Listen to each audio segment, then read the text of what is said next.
এখন আমরা বেরিয়েছি ঘুরতে, এই শহরের লোকের হালচাল দেখতে। আমাদের সাথে বজায় থাকুন আপনারা, আমরা সবাই দেখতে পাবো। Hello and good morning everyone. তো আমি চলে এলাম আরেকটা ব্লগ নিয়ে। তো এটা হচ্ছে দোল উৎসবের দিনের ব্লগ। তো আমার তো দোল উৎসবের জন্য তো কোনো ড্রেসই নেই যেটা পরার মতো।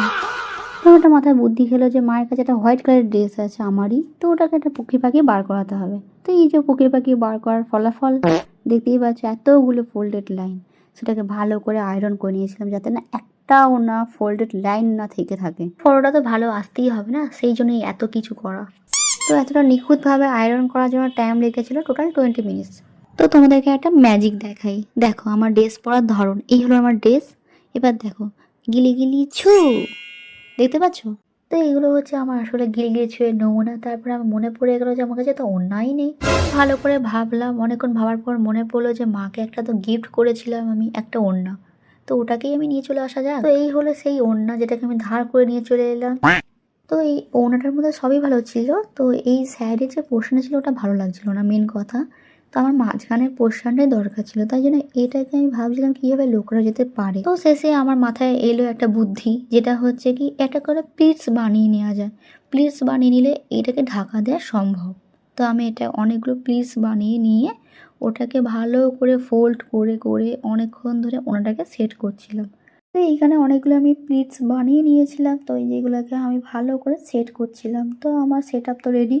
তো এরকম হ্যাঁ কেমন লাগলো তো অবশ্যই কমেন্টে জানাবে। তো ওনাটা নয় ঠিক হয়ে গেল। তো এবার বাকিটা কি মেকআপ। তো আমি এইভাবে মেকআপ করে নিলাম, তারপরে আমি রেডি হয়ে চলে গেলাম আমার বন্ধুর বাড়িতে, যেখানে আমি একটু আবির খেলবো। আসলে আমি আবির খেলি না, আসলে আমি রঙই খেলি। তো এই ম্যাডামটা আমার পিছনে নিজের সেলফি তুলে যাচ্ছিল আর আমি এখানে ব্লগিং করছিলাম, আসলে মেন কথা। তো এরই মাঝে আমার একটা কারিকুলাম অ্যাক্টিভিটি দেখাই। এই হচ্ছে আমার কারিকুলাম অ্যাক্টিভিটি। তো এরই মাঝে আমি একটা ফটো তুলছিলাম, তার মধ্যে চলে এলাম রাস্তার মধ্যে। এই হচ্ছে স্টাইল। তো আমরা চলে এলাম রাস্তায়, একদম মেন রাস্তায় চলে এলাম গাইস হোলিতে। তো এরকম ভাবে বেরোনোর মজাটাই আলাদা হয়। এটা হচ্ছে ডে 1। তো ডে 2-তে এইরকম ভাবে আমরা প্রথমে আগে ডেকোরেট করে নিই। প্রথমে থানাটাকে এত রকম কালারের রঙিন করে তুলছি। দেখো গাইস এইরকম ভাবে সাজাতে হয়, এইরকম ভাবে, এইরকম ভাবে। ঠিক আছে। তো এইটা সেও কার কাছে যায়? আমার বন্ধুর দিকে। এই হলো মালকিন। তো এই হচ্ছে সবকটা সাজিয়েছিল, তো নিজের সেলফি তুলতে ব্যস্ত। তো আমি দেখো আমাকে কিরকম ভূত বানিয়েছে। তোমরা তো দেখতেই পাচ্ছ, এটা হচ্ছে আমার বন্ধুর কীর্তিকলাপ। এইরকম ভাবে সাজিয়েছে রীতিমতো। যে থালাটা সাজাচ্ছিল তার অর্ধেক রংটা আমার পুরো মাথায়। তো আমি মাখতে মাখতে আমরা বেরিয়ে পড়লাম রোডের দিকে, যেখানে আইসক্রিম পাওয়ার উদ্দেশ্যে, যেখানে আইসক্রিম পাওয়াটা দুষ্কর হয়ে উঠেছিল। যদি ভিডিওটা ভালো লেগে থাকে অবশ্যই লাইক, শেয়ার, সাবস্ক্রাইব